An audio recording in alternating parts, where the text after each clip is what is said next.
नमस्कार, NMF news पर आप सभी का बहुत स्वागत। मैं हूं आपके साथ अभिषेक पुंडी और मेरे साथ मेरे सहयोगी अनुपम प्रसून। कॉन्स्टिट्यूशन क्लब का चुनाव 12 अगस्त को होने वाला है और ये चुनाव से पहले ही एक दिलचस्प मोड़ पर पहुंच गया है, क्योंकि एक तरफ इस चुनाव में राजीव प्रताप रूडी हैं तो दूसरी तरफ उनके सामने संजीव बालियान है। संजीव बालियान, जी हां, मुजफ्फरनगर से पूर्व सांसद, दोनों ही बीजेपी के नेता हैं। तो नौबत ऐसी क्यों आई, क्या कुछ हुआ कि दोनों बीजेपी के नेता इस चुनाव में आमने सामने, इसी विषय पर चर्चा करेंगे। सर, ऐसा क्या हुआ कि राजीव प्रताप रूडी के सामने संजीव बालियान?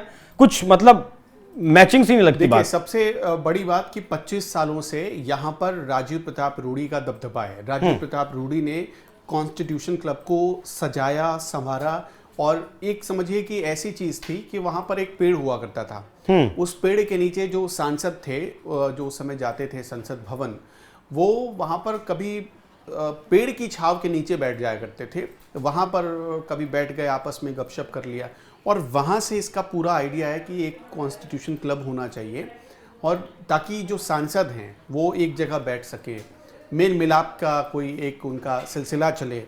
तो इससे क्या होता है, आपसी समन्वय बना रहता है, एक सौहार्दपूर्ण वातावरण में संसद का माहौल भी चलता है, संसद की कार्यवाही भी चलती है।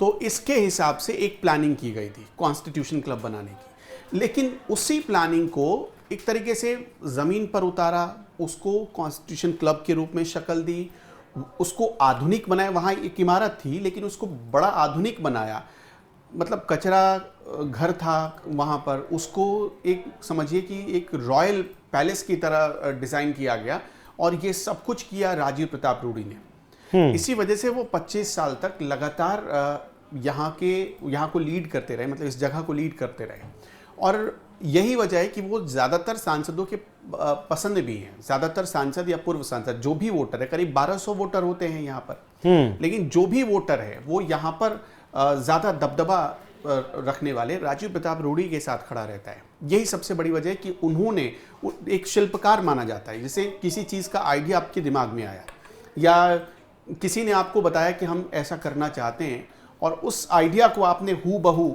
एक बड़े लेवल पर, बड़े कैनवास पर उतार दिया, और उससे कई लोगों को फायदा पहुंच रहा है।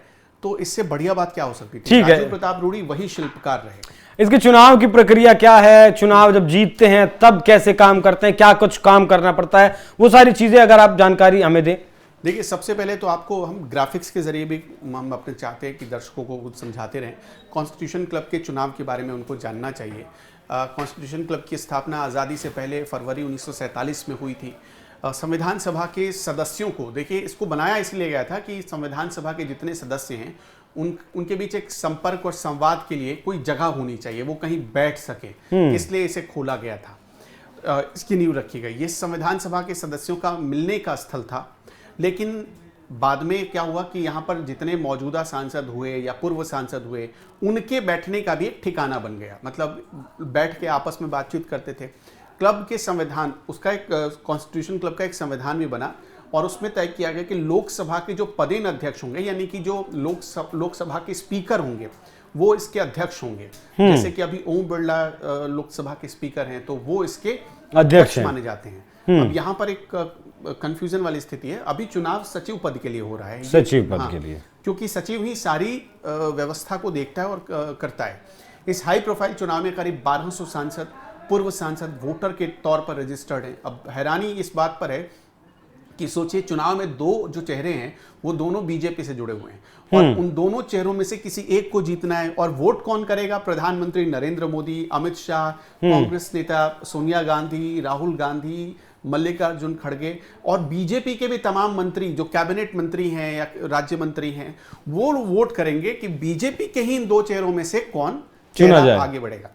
अभी तक जो जानकारी सामने आ रही है कि देखिए, हर चुनाव में तो एक फैक्टर होता ही है कि जात के आधार पर वोट करो, तो यहाँ भी है। बहुत सारे लोग सपोर्ट कर रहे हैं, जाट जो सांसद है वो जाट को सपोर्ट कर रहे हैं। तो हमने ये वोटर का जो आपने बताया, हमने बताया कि जिसमें प्रधानमंत्री से लेकर राहुल गांधी, नेता विपक्ष, सब लोग वोटर्स हैं। अब दूसरी चीज ये बात सामने आ रही है कि क्लब की जो 11 सदस्यीय गवर्निंग काउंसिल है, उसमें उस चुनाव के लिए इस बार कुल 14 लोग मैदान में थे। 11 पदों के लिए चुनाव होना था, 14 लोग मैदान में थे। 3 पद ऐसे थे जिन पर चुनाव निर्विरोध हो गया, मतलब 3 लोगों को बिना वोटिंग के चुन लिया गया क्योंकि उनका कोई दावेदार नहीं था उस पद के लिए। कौन कौन 3 लोग चुने गए? तो राजीव शुक्ला कांग्रेस के बड़े वरिष्ठ नेता हैं, वो सचिव पद के लिए चुन लिए गए। डीएमके के सांसद तिरुचि शिवा संस्कृति सचिव के तौर पर उनका चयन हुआ और बीजेपी के जितेंद्र रेड्डी को कोषाध्यक्ष के पद पर चुना गया। अब बड़े ध्यान से सुनिएगा, कॉन्स्टिट्यूशन क्लब के शिल्पकार भले ही मतलब आधुनिक कॉन्स्टिट्यूशन क्लब के शिल्पकार राजीव प्रताप रूडी को माना जाता रहा हो, लेकिन एक चीज और है कि इसमें बहुत बड़े बड़े सांसदों का योगदान रहा और जो सांसद नहीं थे उनका भी बड़ा योगदान रहा। 8 पदों के लिए 12 अगस्त को वोट डाले जाएंगे और उसके बाद ये तय हो जाएगा कि कौन इसका विजेता बना और 12 तारीख को ही वोट के नतीजे भी आ जाएंगे। क्लब के सचिव पद का क्लब के संचालन के लिहाज से सबसे बड़ा रोल होता है और इस बार भी इसी के लिए चुनाव होने जा रहा है। तो ये इस बात को ध्यान में रखते हुए कि इन दोनों में से जो जीतेगा वही क्लब का संचालन करेगा, ये चीजें साफ हो रही हैं। अब आपको आगे बताते हैं कि राजीव प्रताप रूडी को क्यों माना जा रहा है, क्यों सांसदों की वो पसंद बने, इसके बारे में भी आप समझिए। हम आपको एक और ग्राफिक्स दिखाते हैं राजीव प्रताप रूडी के बारे में, क्योंकि हमने आपको बताया उन्होंने नए कॉन्स्टिट्यूशन क्लब को सजाया और संवारा। उनके नेतृत्व में क्लब परिसर के हर कोने को नए तरीके से, मतलब आज आप किसी होटल में जाते हैं 5 स्टार होटल में, उसकी दीवारें जैसी होती हैं जी, उसी तरह यहाँ पर भी दीवारें बनाएंगे। राजीव प्रताप रूडी ने ही भवन की दीवारों को मतलब एक पारदर्शी कांच से सजाया। ये अपने आप में एक शानदार लुक देता है कॉन्स्टिट्यूशन क्लब को, जिससे जो नेचुरल रोशनी है वो पहुंच पाए अंदर। खिड़कियां अच्छी बनाई गई, मॉडर्न लिफ्ट लगाए गए, एयर कंडीशन प्लांट लगाया गया और इसका मॉडिफिकेशन हुआ।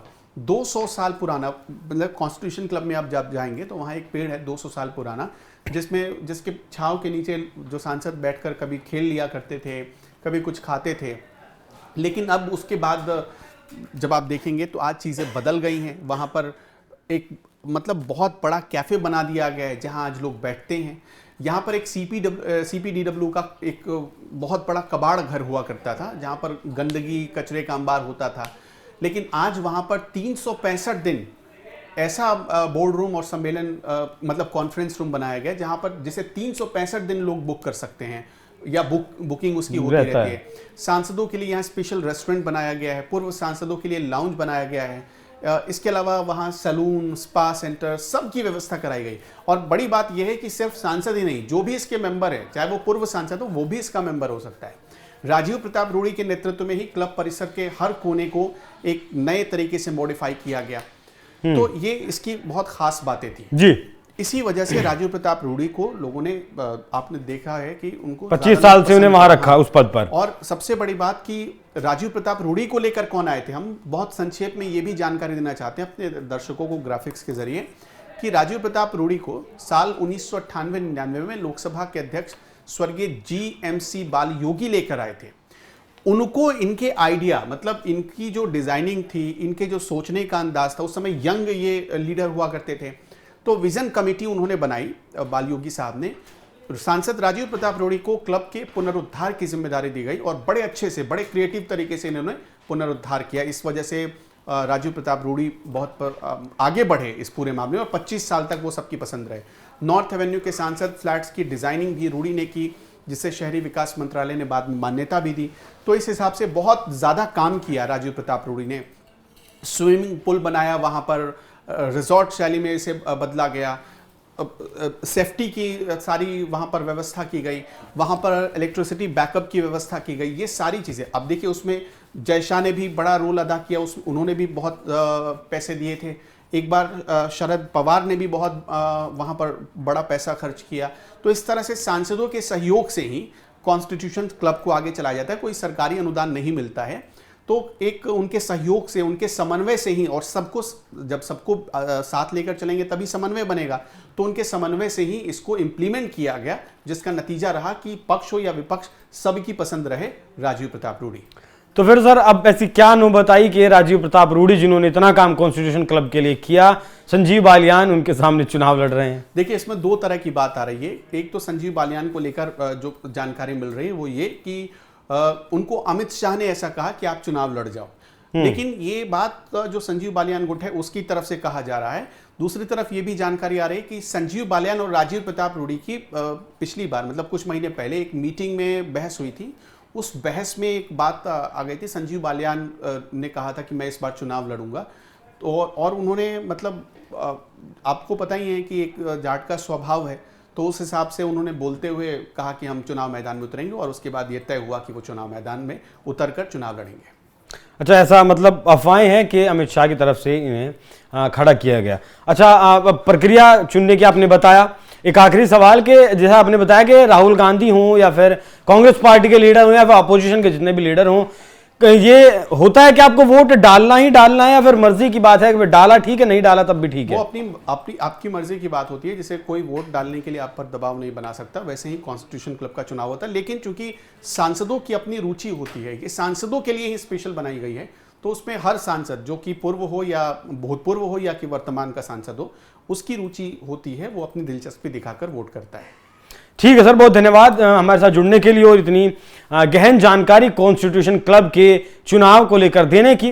तो एक तरफ राजीव प्रताप रूडी हैं जो 25 साल से कॉन्स्टिट्यूशन क्लब का काम धाम देख रहे हैं और एक एक कोने को संवारने का जिन्होंने काम किया है। दूसरी तरफ एक मीटिंग के दौरान हुई बहस में पर्चा भरा है संजीव बालियान ने। इस बार मुजफ्फरनगर से वो अपना लोकसभा का चुनाव भी हारे हैं। तो देखने में दिलचस्प रहेगा कि 12 तारीख को ये जो लड़ाई होती है बीजेपी के दो नेताओं में, इसमें बाजी कौन मारता है। बाकी विपक्ष के जो सांसद हैं उन्हें भी बीजेपी के ही नेता को चुनना पड़ेगा। सर बहुत धन्यवाद। दर्शकों, आपकी इस विषय पर क्या राय है? अपनी राय हमें कमेंट कर जरूर बताइएगा। नमस्कार।